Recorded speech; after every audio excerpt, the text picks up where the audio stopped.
Assalamualaikum warahmatullahi wabarakatuh. Selamat pagi, siang, sore, dan malam anak-anak.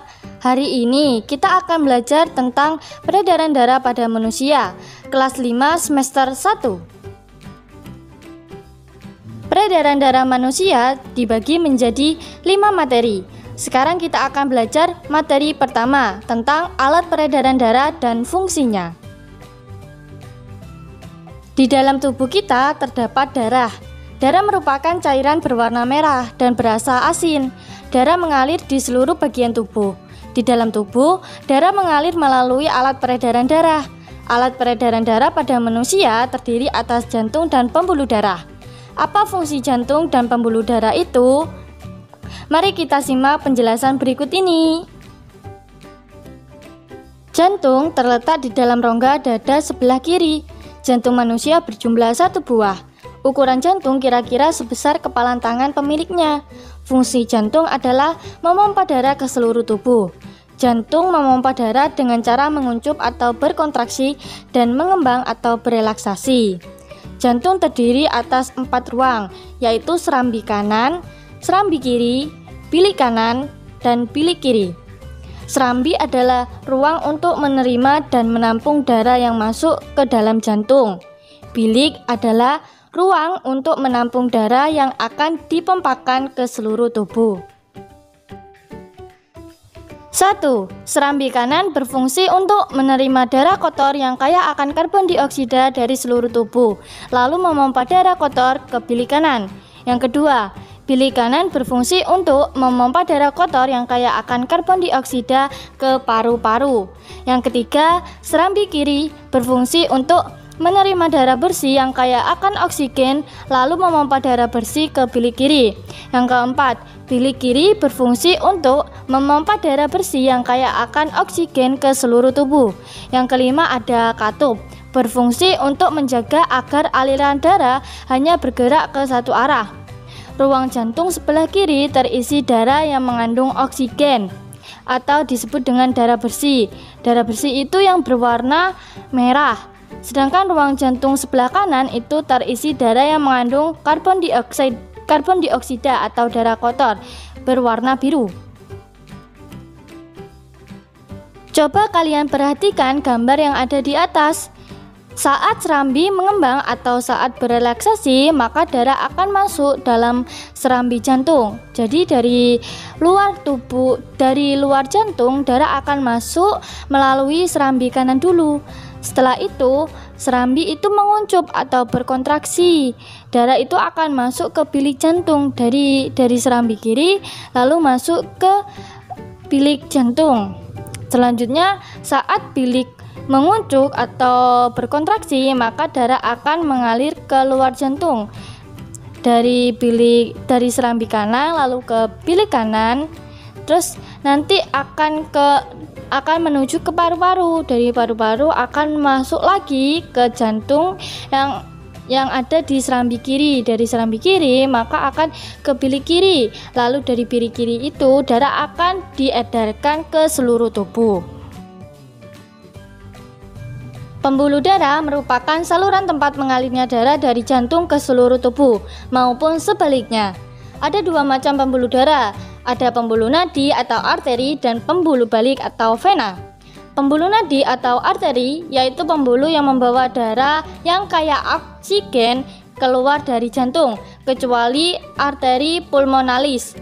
Pembuluh nadi yang paling besar disebut aorta. Sedangkan pembuluh balik atau vena yaitu pembuluh darah yang membawa darah yang kaya akan karbon dioksida dari seluruh tubuh menuju ke jantung, kecuali vena pulmonalis. Nah, antara pembuluh nadi atau arteri dan pembuluh balik atau vena itu mempunyai perbedaan-perbedaan. Nah, untuk perbedaannya bisa kalian lihat pada tabel tersebut. Video ini bisa kalian stop dulu untuk melihat perbedaan antara pembuluh nadi dan pembuluh balik ya. Peredaran darah adalah pergerakan darah ke seluruh tubuh. Peredaran darah manusia itu dibagi menjadi 2, ada peredaran darah kecil dan peredaran darah besar. Dalam peredaran darah kecil, darah dari Bilik kanan jantung itu dipompa keluar menuju ke paru-paru untuk melepaskan karbon dioksida. Nah, di dalam paru-paru itu darah tersebut lalu mengangkut oksigen. Jadi di dalam paru-paru itu terjadi pertukaran dari karbon dioksida menjadi oksigen. Lalu darah itu mengangkut oksigen untuk selanjutnya itu dipompa ke serambi kiri, lalu ke bilik kiri jantung. Sedangkan dalam peredaran darah besar, darah dari bilik kiri jantung itu dipompa ke seluruh tubuh selain ke paru-paru untuk melepaskan oksigen ke sel-sel seluruh tubuh.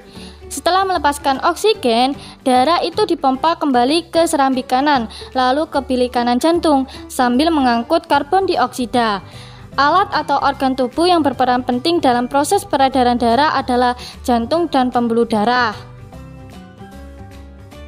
Selanjutnya kita akan belajar materi kedua tentang bagian-bagian darah.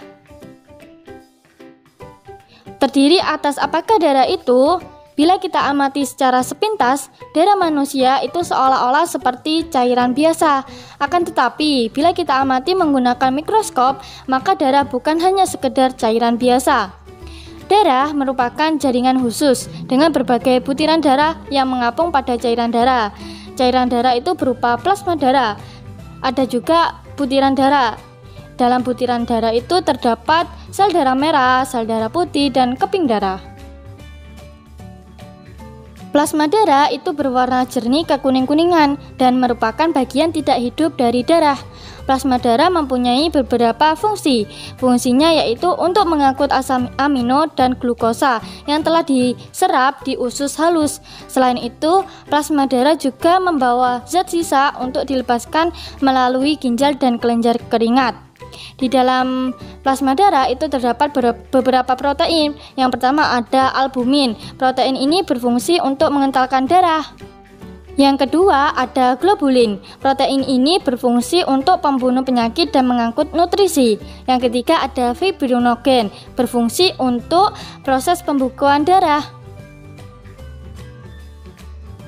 Sel darah merah disebut juga dengan eritrosit. Warna merah pada eritrosit disebabkan oleh zat warna darah yang disebut dengan hemoglobin.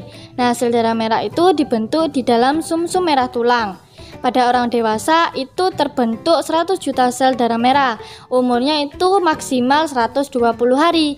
Selanjutnya sel darah merah itu akan mati dan dihancurkan kembali oleh hati. Di dalam hati, hemoglobin diubah menjadi zat warna empedu atau disebut dengan bilirubin.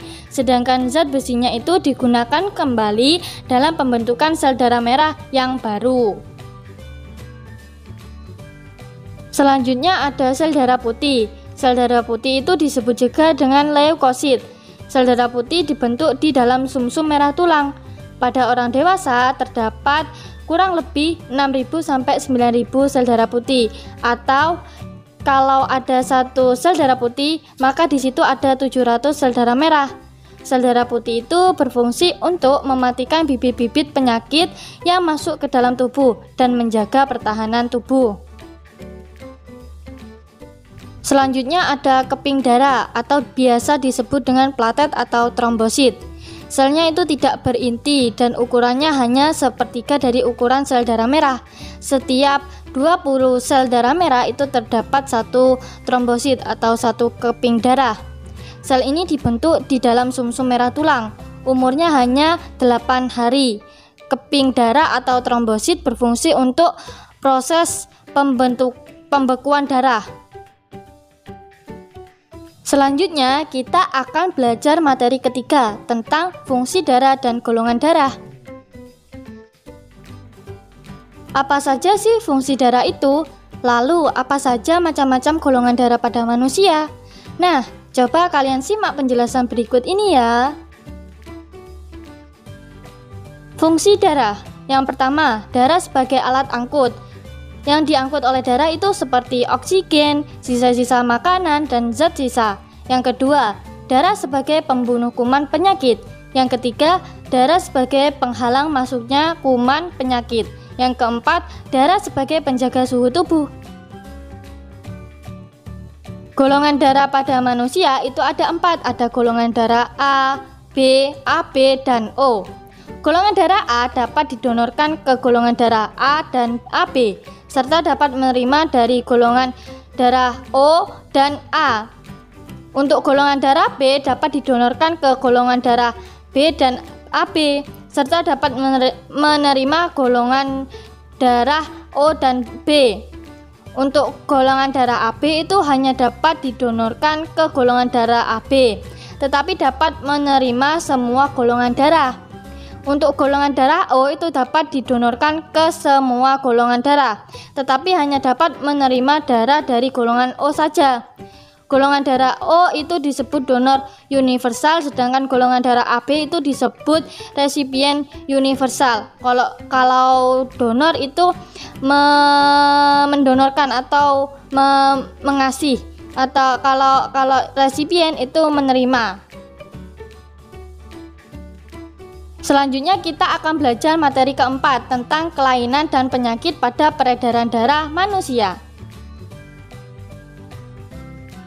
Kelainan dan penyakit pada sistem peredaran darah sering kita jumpai pada seseorang. Kelainan dan penyakit tersebut dapat disebabkan oleh faktor keturunan. Apa saja sih kelainan dan penyakit itu? Mari kita simak penjelasan berikut ini. Kelainan dan penyakit pada peredaran darah manusia. Yang pertama, penyakit ginjal atau biasa disebut dengan gagal ginjal. Penyakit ini disebabkan oleh ginjal tidak dapat berfungsi sebagaimana mestinya. Penderita gagal ginjal dianjurkan untuk melakukan cuci darah atau mencangkok ginjal. Yang kedua ada kencing manis. Kencing manis ini disebabkan karena kekurangan hormon insulin. Kekurangan hormon ini menyebabkan kadar gula dalam darah itu meningkat. Tanda-tanda seseorang yang menderita kencing manis yaitu sering buang air kecil dalam jumlah banyak, sering merasa lapar, sering merasa haus, tubuh terasa lemas. Yang ketiga ada anemia atau biasa disebut dengan penyakit kurang darah. Kurang darah terjadi karena kandungan hemoglobin dalam sel darah merah itu rendah atau berkurangnya sel darah merah. Apabila penyebab anemia ini karena kekurangan zat besi, maka orang yang menderitanya harus mengkonsumsi makanan yang kaya akan zat besi seperti hati, daging, dan sayuran hijau. Yang keempat ada talasemia. Talasemia merupakan penyakit anemia yang diturunkan. Talasemia disebabkan oleh kelainan genetik yang memengaruhi produksi sel darah merah. Kelainan genetik ini itu diturunkan dari orang tuanya. Jika orang tuanya itu tidak mengalami gejala, maka anaknya itu bisa menurunkan penyakit talasemia ini. Yang kelima ada hemofilia. Hemofilia merupakan penyakit yang menyebabkan darah suka membeku bila terjadi luka. Kelainan ini disebabkan oleh faktor keturunan.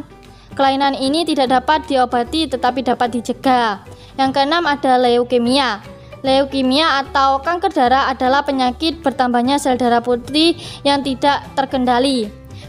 Beberapa gejala leukemia itu seperti demam, kedinginan, dan gejala seperti flu.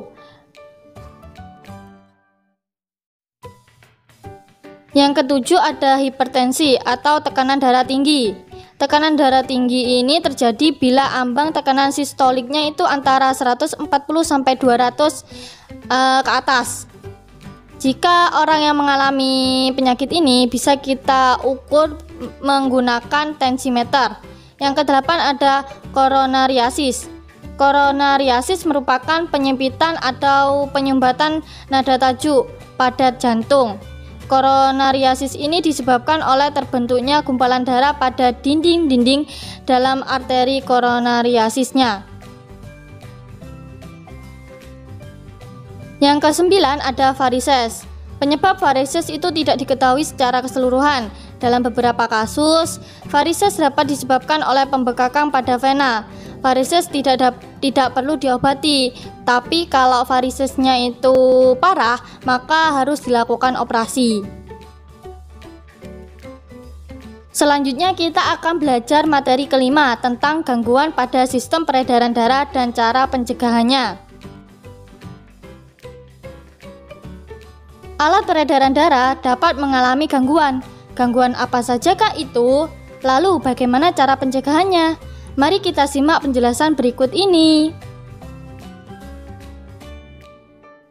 Gangguan pada darah dan alat peredaran darah. Yang pertama, ada penyakit jantung koroner. Terjadi karena adanya penumpukan kolesterol pada dinding pembuluh arteri koroner sehingga menyumbatnya. Yang kedua, ada stroke. Disebabkan oleh pecahnya pembuluh darah di otak sehingga saraf-saraf yang ada di otak itu tidak memperoleh cukup oksigen. Kejadian ini menyebabkan kerja saraf itu terganggu. Menjaga kesehatan alat peredaran darah dapat dilakukan dengan berolahraga secara teratur. Berolahraga dapat membantu melancarkan peredaran darah. Menjaga kesehatan alat peredaran darah juga dapat dilakukan dengan cara menjaga kebiasaan makan sehari-hari. Makanan yang berlemak tinggi tidak baik bagi kesehatan jantung. Kandungan lemak yang berlebihan dalam tubuh itu juga dapat mengakibatkan penyempitan pembuluh darah. Sekian dari saya, semoga bermanfaat. Terima kasih. Wassalamualaikum warahmatullahi wabarakatuh.